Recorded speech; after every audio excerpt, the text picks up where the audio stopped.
Hi, ladies and gentlemen. I hope everyone is doing well today. Today we are taking a look at gases and moles. Um, so right up top, we're starting with some information about the gas constant. So I did highlight some stuff that's really important. This will be really important when you're answering some of the questions later in the packet. I think it's like question 2 or 3 maybe. So remember that P over T, the combined gas law. Remember we call this the combined gas law.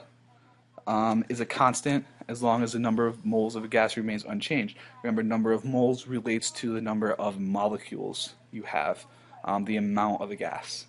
So what that means is that anytime you measure a gas, the pressure times the volume divided by the temperature will always equal the same number.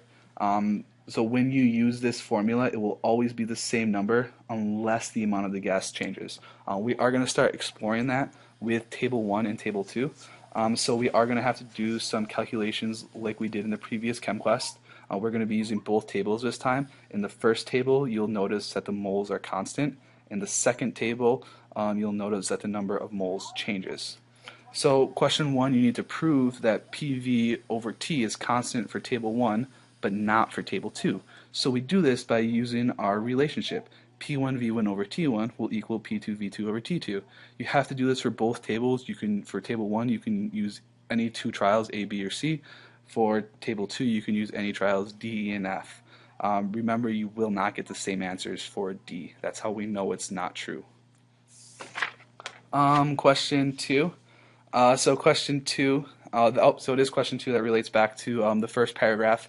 So think about the difference between the table. That will help you determine what is constant. Question 3. So question 3. So this is a new relationship that you guys can use. PV divided by NT. That will always equal some number. Remember, N is the number of moles. P is still pressure, V is still volume, T is still temperature. So you can go to table 2 and you can plug in any value here to see what it solves. Make sure you show me your work because the answer is given to you in question 4. You should get a value about 8.31. This is called the ideal gas constant and is labeled R. So just remember that. We can rearrange this formula to make it more user-friendly. Remember, whenever you have an equal sign, that means that you can cross multiply. Remember, anything that is not originally divided by something is always divided by 1. So then that's what I do over here, is I have R over 1 and then I cross multiply. Remember, I like to circle what I am multiplying. Remember, we only cross multiply because it's an equal sign. After you cross multiply, you find that it's PV equals nRT. So that is B. Really important to make sure you use this. This is called I don't think it says it. Oh, it does. It's the ideal gas law. So B is the ideal gas law. We have to use the ideal gas law to answer the next few problems. We know to use the ideal gas law whenever the word mole appears in a question.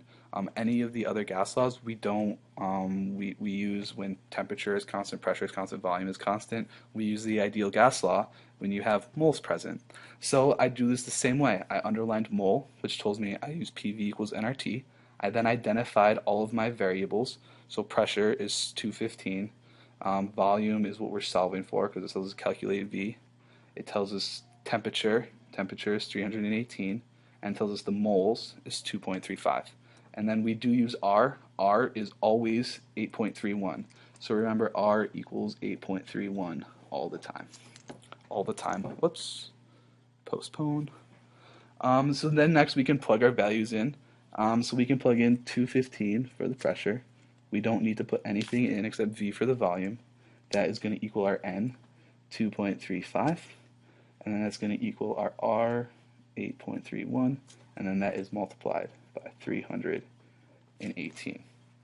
To solve for this, you do need to divide by 215 on both sides. That will give us the volume of, where did I put my answer? 1 second, guys.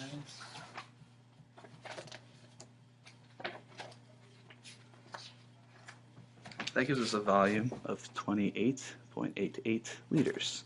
And I didn't have to look because it does tell us right there. It should be close to 28.9, which it is. So next, when you're answering 6 and 7, I already helped you identify that we need to use the ideal gas law, identify your variables, and then solve for the missing one. So you guys don't have 8 and 9, you only have 8. You guys can cross it off. I meant to delete it before I made copies, and I just didn't. Lastly, we have some review questions. So remember, these are similar to what you did in, or they are what you did in the previous ChemQuest, what you did in the previous practice. So you need to identify what's being held constant or what's not being held constant. Remember, if there's nothing constant and moles is not involved, we use the combined gas law. After you identify what formula you're going to use, you can then identify the variables on the side. Once you do that, then you can just plug them in and solve. Remember, guys, if you have any questions, please circle your answer and bring it to class. Hope everyone has a good day.